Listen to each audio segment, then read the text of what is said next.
So this is a church that is round the corner from Bletchley Park.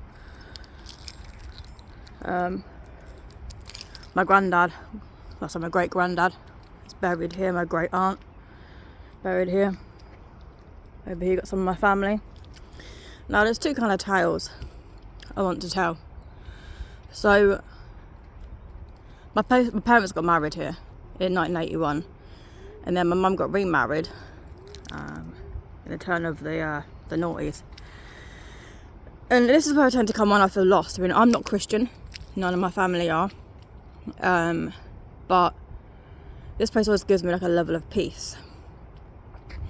So I came here, must have been about 5 months ago. I had some pretty serious health scares, and every spiritual person will go for a period of questioning themselves, what they believe in, and everything like that. So if you can see, there's a squirrel all the way up in that tree. Anyway, so I was feeling quite lost, and I came and sat on this bench over here, and it must have been probably the end of autumn. I don't know if people go past. I think I'm crazy. Yeah, so I was sat there, and I pretty much just said to the universe, I'm questioning a lot of things. I'm questioning my own spiritualism and stuff like that. And I kind of said to the universe, I wonder what this place would have been like a couple hundred years ago. I mean, this church goes back to the 11th century. 11th century. It's very, very old. And I kind of said to the universe, show me a sign, kind of, I want to communicate with one of the spirits here.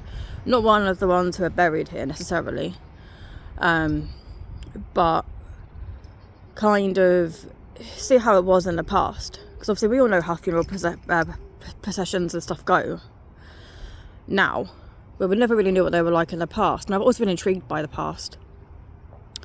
So I sat here, and then I opened up my mind after I kind of asked for protection and stuff like that, as you do. And I saw this man walking along here. It was a spirit. It wasn't a man, it was a spirit walking up here, and he was obviously wearing black, but he had an old-fashioned, it's not like the hats that they wear now necessarily. Not very many funeral directors wear them how this man wore it. And he was walking, with his arms behind, and then he turned over and he looked at me. So he knew that I was there. He knew that he was answering my call, so to speak. And then I could kind of see the hearse and how they would have brought it up. And the thing is, I don't know how much you guys know about echoes. Now, there are so many different forms of spirit, everything under the sun, but there is also psychic echoes. Psychic echoes aren't ghosts, but psychic echoes are, if you ever heard of the stone tape theory, where stone, any kind of living object or anything, or even not even like, not necessarily living, but they all carry memories. Okay.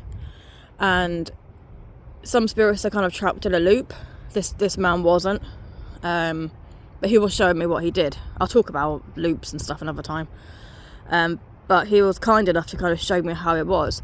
And at the same time, it kind of re-established my belief in the spiritual things and the things that, because those who are spiritual honestly have the hardest lives. I'm not kidding you. People think that readers and stuff like that have like happy endings and have fantastic lives, and that's actually furthest from the truth. We suffer with the most health issues, an awful lot of conundrums, put it that way. But anyway, so this spirit showed me, and it made me smile and it cheered me up, because sometimes you've got to put your faith out there to the universe in order to kind of just re-establish how you believe in stuff, really.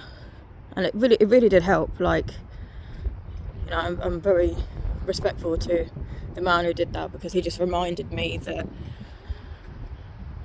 what I do it for a reason, And this tree has also always got me fascinated. I get every time I come here, because I mean, look how old this tree is. I always come here and I always give thanks